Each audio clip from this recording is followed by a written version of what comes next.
Let me ask you something simple but profound. What's the point of having wealth if your body is too tired, too sick, or too numb to enjoy it? We've been taught to chase success, bigger paychecks, larger homes, more recognition, but somewhere along the way we forgot that none of it means anything without our health. You can have all the riches in the world, but if you're gasping for breath after a short walk, if you're drowning in medications, if your sleep is shallow and your thoughts are foggy, then that wealth is hollow.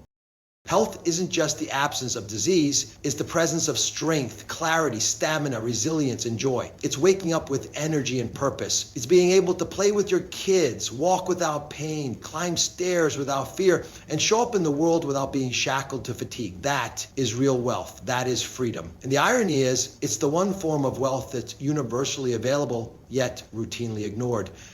I've sat across from patients who had everything, luxury, status, access, and yet were completely imprisoned by their own bodies, trapped by diabetes, hypertension, inflammation, anxiety, depression. And often, when I asked them what they give to have their health back, the answer was always the same.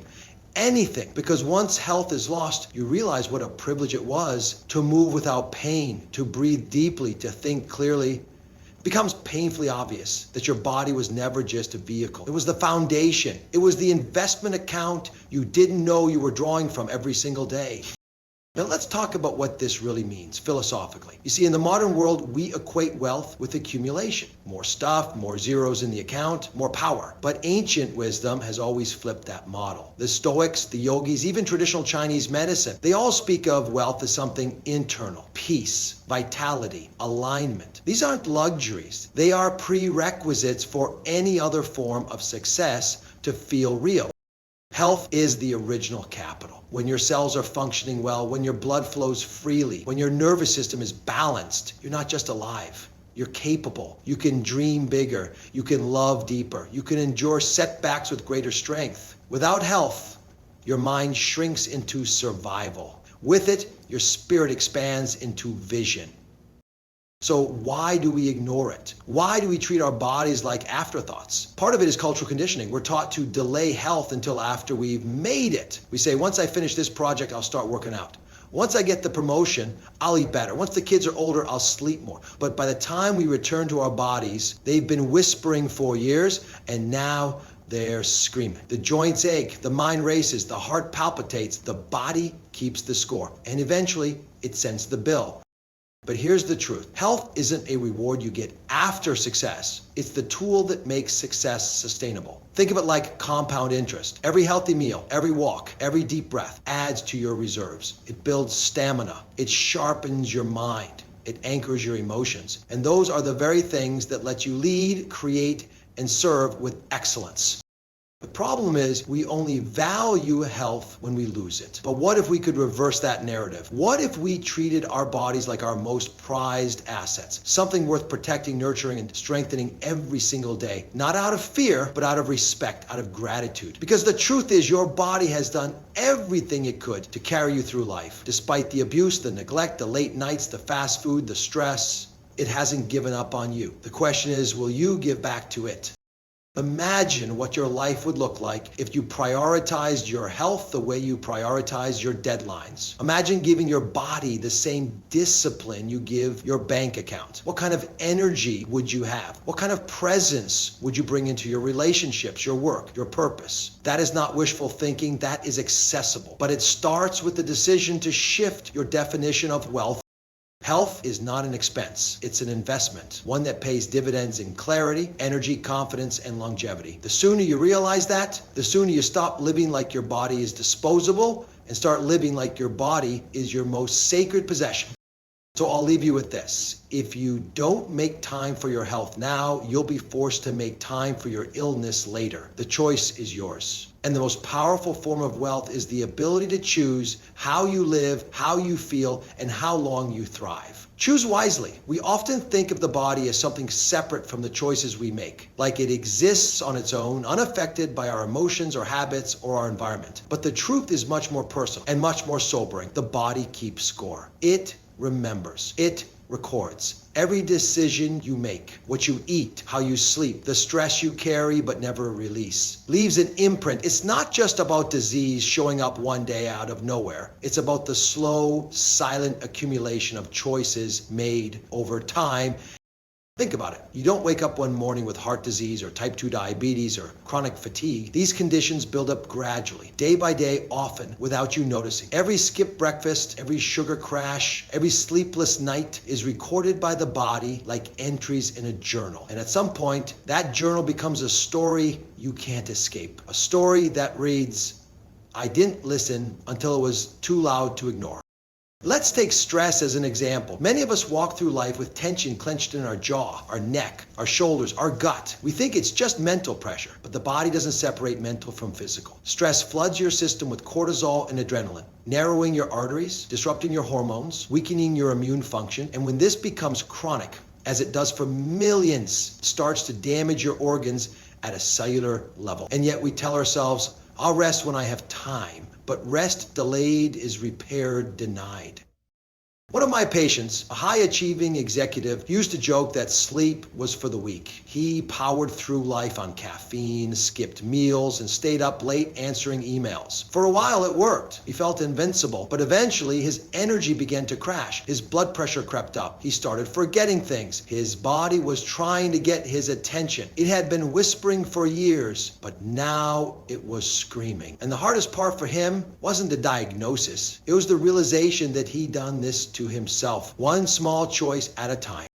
The body doesn't judge. It doesn't punish. It responds. It adapts. It works as hard as it can for as long as it can with what you give it. But when the input is toxic or neglectful, the output starts to suffer. And here's the key insight. Your body is not a machine you can just push harder. It's a living, intelligent system. It's always in conversation with you. Through symptoms, through energy, through cravings, through pain. The real tragedy is that we've normalized dysfunction. We say things like, "I'm just always tired," or "that's just getting older," or "everybody's on medication now." But fatigue is not normal. Bloating is not normal. Mood swings, brain fog, chronic aches, these are not inevitable. They are signals. And when you treat them like background noise, you miss the opportunity to change the trajectory of your health before it becomes a crisis. Now, I want you to consider something deeper. When you ignore the body's warnings, what you're really ignoring is yourself, your intuition, your wisdom, that quiet knowing that something is off. We've been conditioned to override that voice, to be productive instead of present. But that's not strength, that's disconnection. And disconnection is the seed of all disease. So what do? We start listening, not just once, but daily. We ask ourselves, how am I sleeping? What's my energy like after meals? Am I breathing deeply or shallowly? Am I living from alignment or autopilot? These aren't soft questions, they're diagnostic. They tell you where the leaks are. And when you know where the leaks are, you can start to patch them. Not with extreme diets or overnight fixes, but with consistent, conscious care. This is not about being perfect. This is about being honest. It's about recognizing that your body is not betraying you. It's been protecting you.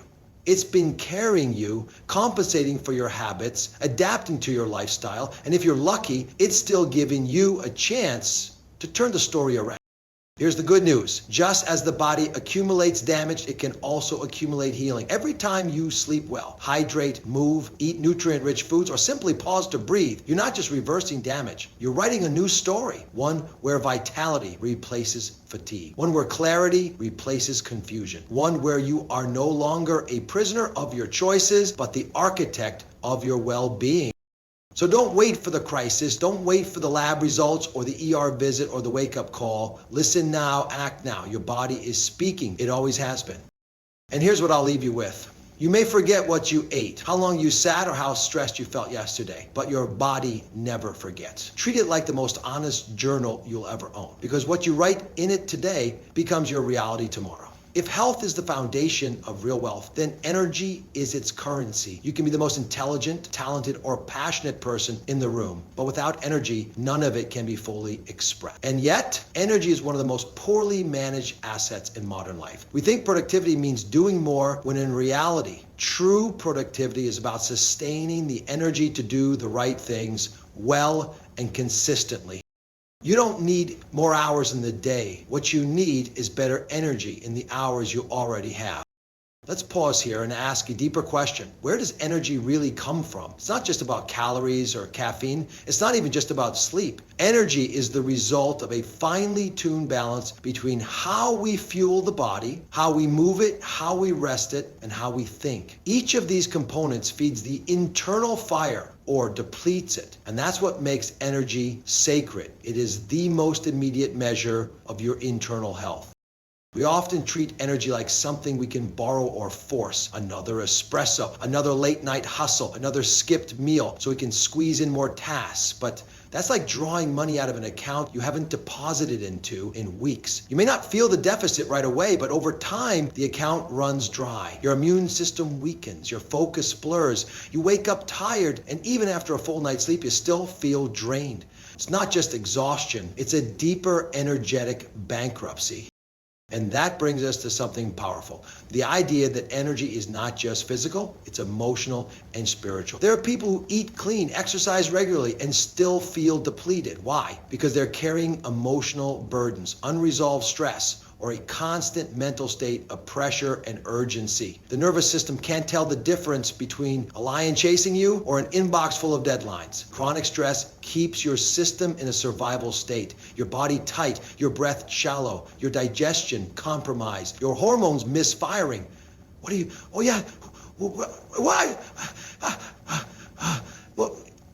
It's what I've seen again and again in both patients and professionals is this. The people who have lasting energy don't just have good habits. They have protective boundaries. They've learned how to say no, how to pause, how to structure their mornings to ground themselves before the chaos begins. They move with rhythm, not reaction. They don't let their energy be stolen by distractions or drained by people who never give anything back. They guard their energy like the treasure it is because they understand that every choice is either an investment or a withdrawal.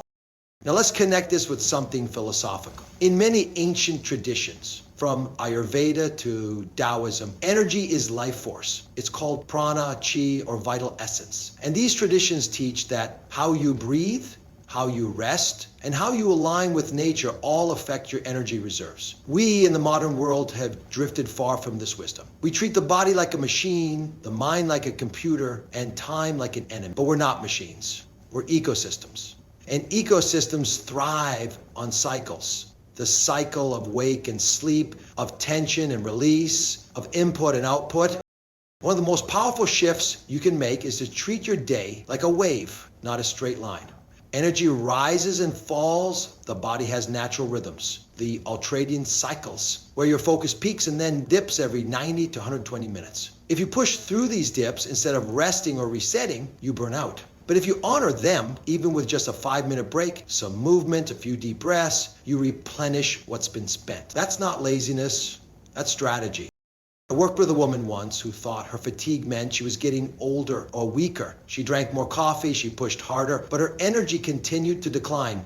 When we reviewed her lifestyle, we realized she never gave her body a true break. She didn't stretch between meetings, she ate meals standing up, she scrolled late into the night. Her nervous system was always on. We built the plan focused not just on what she did, but how she protected space around what she did. Within weeks, her energy began to return, not because she worked harder, but because she finally allowed her system to recover and regenerate. You see, energy is less about powering through and more about plugging in. What charges you? Is it a walk in nature? A laugh with someone you love? A few minutes of silence before the day begins? These moments may seem small, but they are not trivial. They are sacred. They are reminders that your health is not just in your heart rate or cholesterol. It's in your ability to show up fully alive. So, here's what I want to leave you with. The quality of your life is directly tied to the quality of your energy, and your energy is the result of what you protect, what you practice, and what you prioritize. Choose wisely, because energy isn't just what fuels your body, it's what fuels your life. We live in an age of constant connection. We're plugged in from the moment we wake up to the moment we close our eyes. Emails, texts, alerts, updates. And while technology has brought us unprecedented access to information, it has also created an environment where we are always on, but rarely present. We are overstimulated, underrested, and flooded with noise. In this hyper-connected world, one of the greatest threats to our health isn't a virus or a disease, it's distraction. And distraction leads to disconnection, not just from others, but from ourselves. When we talk about health, we often talk about food, exercise, sleep, but what we rarely talk about is attention. Where your attention goes, your energy flows. And if your attention is scattered, jumping from app to app, from crisis to crisis, then your energy becomes diluted. You begin to live reactively rather than intentionally, and living in a constant state of reaction is one of the fastest ways to exhaust your nervous system and undermine your well-being. I want you to think of your mind like a lens. When it's focused, it's powerful. It brings clarity, direction, and peace. But when that lens is fractured, split by too many inputs, it loses its strength. That's what happens when we live in a state of digital fragmentation. Our thoughts become noisy, our emotions become volatile, and our bodies respond with tension, fatigue, and even inflammation. There's a biological reason for this. Every time you switch tasks, your brain pays a toll. It uses glucose, it spikes cortisol, it shifts neural pathways. Do that dozens or hundreds of times a day, and your brain becomes less efficient. Your memory suffers, your mood drops. This isn't just about productivity, it's about health. Chronic distraction puts the body into a state of perpetual stress. And stress, as we know, is the seed bed of nearly every chronic illness we face today.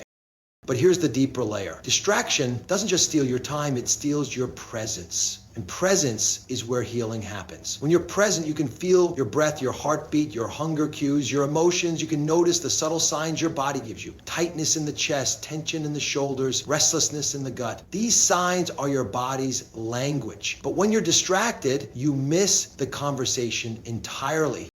I once spoke with a patient who told me she hadn't noticed she was grinding her teeth until her dentist pointed out the damage. She hadn't noticed how shallow her breathing had become. She hadn't realized she was clenching her jaw throughout the day. Why? Because she was always multitasking. On calls, during meals, checking emails before bed, scrolling through social media in moments of silence. Her body had been whispering for years, but she had tuned it out. And tuning out your body is the fastest route to dis-ease. The irony is that most of us crave connection. We want to feel grounded, calm, vital, but we seek it in the very things that pull us away from it. We reach for our phones when we feel anxious. We binge on content when we feel lonely. We overschedule ourselves to avoid discomfort. But what if the answer isn't more noise, but less? What if health begins when we stop numbing, stop scrolling, and start listening? This is why practices like mindfulness, breathwork, and digital detox aren't just trendy. They're essential. They're not about being spiritual. They're about being human. They're tools to help us return to ourselves. When you slow down and pay attention, you start to notice what truly nourishes you. You begin to eat with intention, move with joy, sleep with ease. You begin to create space between stimulus and response, space for awareness, space for healing. And this awareness creates power, because when you're fully present in your body, you begin to make choices that align with your values, not your impulses. You choose food that energizes rather than numbs. You choose movement that honors your body, not punishes it. You choose rest, not just because you're tired, but because you respect your body's rhythm. There's a beautiful concept in neuroscience called neuroplasticity, the idea that the brain is always changing, always adapting. That means even if you've been living distracted for years, you can rewire your patterns. You can train your attention. You can build presence like a muscle. And in doing so, you reconnect, not just with your health, but with your life. So let's not underestimate this. In a world that profits off your distraction, presence is a radical act of self-care. It is how you reclaim your time, your energy, and your health. Let me leave you with this. Every moment you spend truly present is a deposit in your health account. Distraction depletes, attention restores. Choose presence. It's where your power lives. One of the most overlooked truths in health is that progress is not linear. We tend to expect our healing, our weight loss, our energy, recovery, whatever it is, to move in a straight upward climb, which we tell ourselves that if we eat well for a week, sleep well for a few nights, or exercise consistently for a month, we should feel dramatically better. And when the results don't come in the way we expect, when the scale doesn't budge, when the fatigue still lingers, when the cravings return, we get discouraged. We think it's not working. Worse, we think we're the problem. But the truth is, sustainable transformation doesn't work like a straight path. It looks more like a spiral. You come back to familiar challenges, but each time from a higher level of awareness. Each loop teaches you something new. And just because you revisit a struggle doesn't mean you fail. It often means you're growing deeper. This is where resilience becomes essential. Because health isn't about perfection, it's about learning how to keep showing up for yourself, even when the motivation fades, even when progress is slow, even when life throws chaos your way. Resilience is what carries you through the valleys between the peaks. It's the psychological muscle that says, I've come too far to quit now. And let me tell you something powerful. Resilience isn't just a mindset, it's a biological trait. It lives in your nervous system. Every time you recover from stress, every time you take a deep breath instead of lashing out, every time you rest instead of pushing through, every time you get up after a setback, you are literally rewiring your body's response to adversity. You are becoming more adaptive, more stable, more capable of bouncing back. That is resilience in motion. I've had patients who went through years of chronic illness, who lost their way in the middle of recovery, who doubted whether they'd ever feel like themselves again. But what they all had in common, the ones who truly healed, wasn't willpower. It was this quiet inner strength, a determination to keep trying, to pivot when necessary, to forgive themselves for falling off track and begin again without shame. And that's a key point. Shame is the enemy of healing because when you judge yourself for slipping, you disconnect from your own progress. You focus on what you didn't do right rather than what you've already overcome. And when you live in that mental space, your body hears it. Your physiology contracts, your stress hormones rise, you enter survival mode, and healing slows down. But when you treat yourself with compassion, something remarkable happens. Your nervous system calms, your hormones balance, your digestion improves, your sleep deepens, all because you created a space of internal safety. You became your own ally instead of your own critic. Now let's bring this back to real life. Let's say you've committed to walking every morning, and then one week it rains every day, or your work schedule shifts, or you get sick. Most people would stop, feel like they failed, and abandon the habit altogether. But a resilient person adapts. They say, okay, I couldn't walk outside, but I can stretch indoors. I can breathe. I can still stay in motion in some way. That flexibility is the difference between short-term effort and lifelong wellness. You see, the people who build lasting health don't avoid setbacks. They integrate them. They understand that rest days, emotional dips, or even brief periods of unhealthy habits are not failures. They're part of the rhythm. What matters is that they return. They reconnect with their vision. They re-engage with their why. And that's something I always ask my patients. What is your why? Because when your goals are rooted in shame, I need to lose weight because I hate my body, they don't last. But when your goals are rooted in love, I want to be strong enough to travel with my grandkids. I want to have the energy to start my own business. I want to wake up with peace instead of pain. Then even when things get tough, you find a way forward because now you're not chasing an outcome, you're becoming someone new. So I encourage you to redefine what success looks like. It's not about hitting every target, checking every box, or transforming overnight. It's about consistency, not intensity. It's about showing up for yourself on the hard days. It's about honoring the process, not just the result. And above all, it's about recognizing that every time you choose to begin again, you are winning. You are strengthening the most important health habit of all, the ability to keep going. Here's what I'll leave you with. Health isn't built in the moments when everything goes right. It's built in the moments when you fall and choose to rise. Resilience is your most powerful medicine. Use it, nourish it, trust it, and it will carry you farther than you ever thought possible. One of the most transformative shifts a person can make on their health journey is realizing this. Health is not a destination. It's not something you arrive at once you've lost 20 pounds, reversed a diagnosis, or completed a fitness program. Health is a relationship, ongoing, dynamic, and deeply personal. And like any meaningful relationship, it requires daily attention, honest communication, and a long-term mindset. Now think about this. If you approached your closest relationships with the same mentality many people apply to their health, treating it well only when it's convenient, ignoring it when it's hard, abandoning it when it's imperfect, those relationships would collapse. Yet that's how so many approach wellness. It becomes a project instead of a partnership, a sprint, not a lifestyle. What I've observed over the years is that those who truly thrive don't obsess over perfection. They cultivate a way of living that supports their health naturally, quietly, and consistently. They stop chasing quick fixes and start creating rituals that nourish their body, calm their mind, and uplift their spirit. They become less interested in trends and more invested in rhythms. They aren't constantly starting over because they built a structure that sustains them through good days and bad, energy highs and emotional lows. And let's not mistake consistency for rigidity. True health is not about being militant. It's about alignment. When your daily actions align with your core values, you don't need external motivation. You become internally driven. You start to crave the things that support you because they don't feel like punishment. They feel like peace. Your morning walk isn't a chore. It's where you center yourself. Drinking water isn't a rule. It's a way of honoring your biology. Sleep isn't something you squeeze in. It's something you protect like sacred time. But the only way this long-term relationship with health survives is if we stop treating it like a short-term transaction.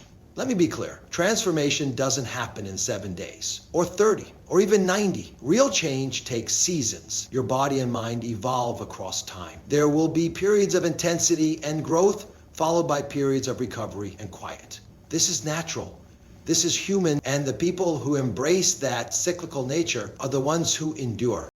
Here's where psychology enters the conversation. Most people struggle, not because they lack discipline, but because they expect immediate validation. We've been conditioned by a culture of instant results. Lose weight in 2 weeks, get abs in 10 minutes a day, cleanse your body with a miracle juice. But biology doesn't follow a marketing plan. Real health is subtle. It builds over time. You don't always feel the results right away, but the body notices, the nervous system calms, the hormones stabilize, the gut heals. These things take time to surface. And so we must learn to trust in the unseen. We must build what I call invisible momentum. The quiet progress you're making even when the scale doesn't change, even when the mirror doesn't yet reflect the internal shifts. Because if you quit every time you can't see the outcome, you never allow the outcome to emerge. You interrupt the process before it can reward you.